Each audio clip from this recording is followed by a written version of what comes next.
हम सीखेंगे इंसर्ट में कवर पेज, ब्लैंक पेज और पेज ब्रेक। कवर पेज का मतलब होता है कि पेज के सबसे ऊपर हम अपने डॉक्यूमेंट का कवर पेज बना सकते हैं। उसके लिए सबसे पहले हम यहाँ से अपना कवर पेज सेलेक्ट कर लेंगे। जो आपको लगता है कवर पेज, वही कवर पेज आप यहाँ पर ले लेंगे। जैसे ही कवर पेज हम लेंगे तो एक हमारे पास नया पेज खुल के आएगा। कवर पेज के लिए लिखा हुआ है इसमें टाइप द डॉक्यूमेंट टाइटल। अब यहाँ पर हम क्लिक करेंगे और जो भी टाइटल देना है वो दे देंगे। जैसे मान लीजिए हम बुक बना रहे हैं ल्यूसेंट के लिए, तो हम यहाँ पर दे देंगे LUCENT ल्यूसेंट। और यहाँ पे ईयर है, ईयर के लिए आपको जो भी डेट लेना है यहाँ से क्लिक करके आप वो डेट ले सकते हैं। मान लीजिए हम 21 मार्च 2024 ले लिए। अब यहाँ पर उसकी विशेषता कि किस चीज़ की टॉपिक है ये, तो यहाँ पर जो है हम मान लीजिए ले लेते हैं GK।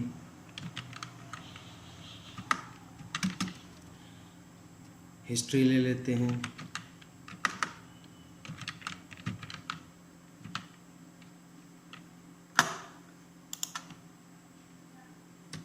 साइंस ले लेते हैं,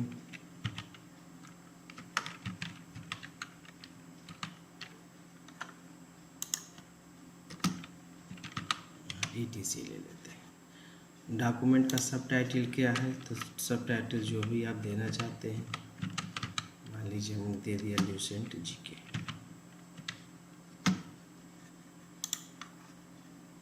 ये हमारा कवर पेज बनके तैयार हो गया है। अब ये हमारा मैटर है। ब्लैंक पेज, ब्लैंक पेज का मतलब होता है सादा पेज लेना। अब सादा पेज हमको कहाँ लेना है, तो हम ये तय करेंगे। उसके लिए मान लीजिए हम यहाँ पर क्लिक करते हैं और क्लिक करने के बाद जैसे ही ब्लैंक पेज पे क्लिक करते हैं तो यहाँ हमको एक सादा पेज सामने खुल के आ जाता है। ये रहा हमारा सादा page. Page break, page break का मतलब होता है पेज को दो भागों में तोड़ देना।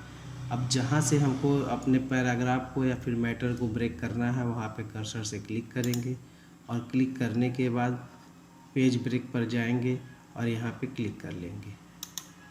ये देखेंगे कि हमारा पेज ब्रेक हो गया, यानी एक पैराग्राफ दूसरे पेज पर और एक पैराग्राफ हमारा दूसरे पेज पर। ये रहा हमारा पेज का तीनों option, cover page, blank page और पेज ब्रेक। अब आते हैं टेबल। टेबल के लिए हम यहाँ से अपनी आवश्यकता अनुसार रो और कॉलम से बना हुआ बाय डिफ़ॉल्ट टेबल ले सकते हैं, या फिर इंसर्ट टेबल की सहायता से आप यहाँ पर टेबल की साइज़ तय कर सकते हैं। जैसे नंबर ऑफ़ कॉलम, जितने आपको कॉलम की आवश्यकता है, नंबर ऑफ़ द रो, जितने आपको रो की आवश्यकता है। मान लीजिए हमको 5x4 का बनाना है तो यहाँ पे हम रो की संख्या 4 कर दिए और यहाँ नंबर ऑफ़ कॉलम हमारा 5। यदि आप चाहते हैं तो यहाँ से आप इसके कॉलम की संख्या को बढ़ा सकते हैं। अब आते हैं auto fit behaviour. Auto fit behaviour क्या होता है? Fix column with. Fix column with का मतलब है हमारे सारे टेबल के जो भी सेल्स हैं उनकी कॉलम की चौड़ाई जो है फिक्स रहेगी। यहाँ है auto fit the content. Auto fit content का मतलब है जो भी हम टेबल बनाएंगे उसमें जो हम कंटेंट लिखेंगे उसके हिसाब से हमारे सेल के कॉलम का विथ जो है कंटेंट के हिसाब से एडजस्ट हो जाएगा। और ये हमारा है ऑटो फिट टू विंडो।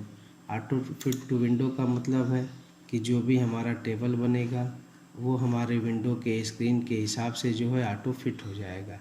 तो चलिए हम देते हैं फिक्स कॉलम विथ पे और यहाँ से हम ओके कर लेते हैं। हमने देखा कि हमारे पास टेबल मौजूद है। अब हम अब इस टेबल में डाटा एंट्री कर सकते हैं।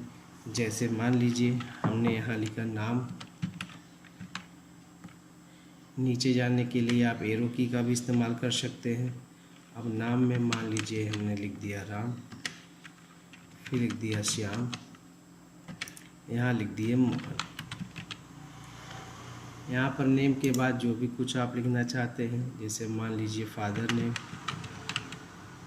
फिर टैब बटन से आगे हम जा सकते हैं। फादर नेम के बाद फिर रोल नंबर,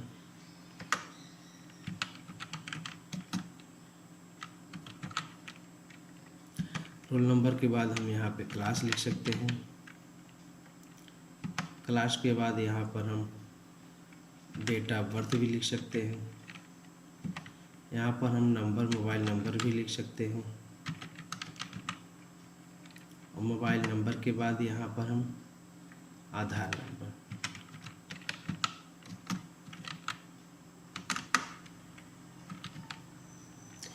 ये हमारा मान लीजिए जो कॉलम है ये एक्स्ट्रा कॉलम है। यदि इसको आप हटाना चाहते हैं तो आप इरेजर के ऑप्शन से यानी इरेजर टूल्स की सहायता से आप जो है इसको क्लिक करके यहाँ से इसको रिमूव कर सकते हैं। अब ये हमारा डाटा तैयार हो चुका है।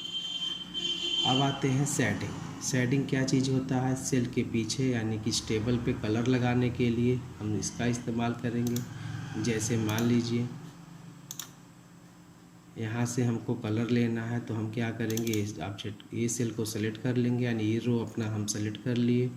रो सेलेक्ट करने के बाद यहाँ से जो भी हम कलर देना चाहते हैं वो कलर यहाँ से हम दे सकते हैं। नाम यानी इस रो को जो कॉलम को जो भी हम कलर देना चाहते हैं यहाँ से हम आसानी से कलर दे सकते हैं।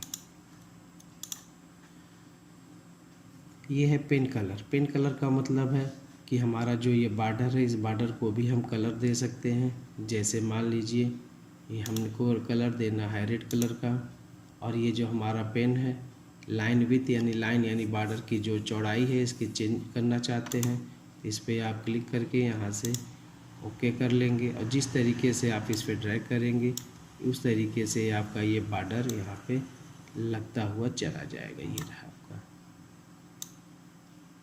यहाँ से हम अपनी आवश्यकता अनुसार कलर भी चेंज कर सकते हैं। ये देखिए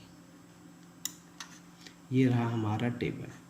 अब ये जो पेंसिल बॉर्डर शो कर रहा है इसको हटाने के लिए पुनः इसी पेंसिल बॉर्डर ड्रा टेबल पे क्लिक कर देंगे तो हमारा माउस पॉइंटर कर्सर का रूप ले लेगा, और कर्सर के बाद फिर हमारा ये डाटा है आपका तैयार हो गया।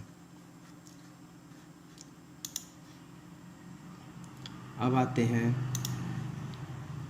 Draw table. ड्रा टेबल का मतलब होता है हम अपनी आवश्यकता अनुसार से टेबल को ड्रा कर सकते हैं। ड्रा टेबल पे जैसे ही हमने क्लिक किया तो हमारा माउस पॉइंटर जो है पेंसिल का रूप ले लिया। अब यहाँ से जिस प्रकार का भी आप टेबल बनाना चाहते हैं आप यहाँ आसानी से टेबल बना सकते हैं। जो बॉर्डर आप देख रहे हैं यदि बॉर्डर की चौड़ाई को कम करना चाहते हैं तो यहाँ से कम भी कर सकते हैं। ये देखिए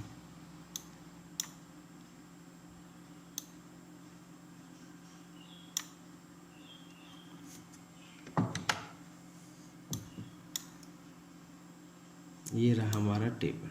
हम ड्रा टेबल की सहायता से अपना एक नया टेबल बना सकते हैं।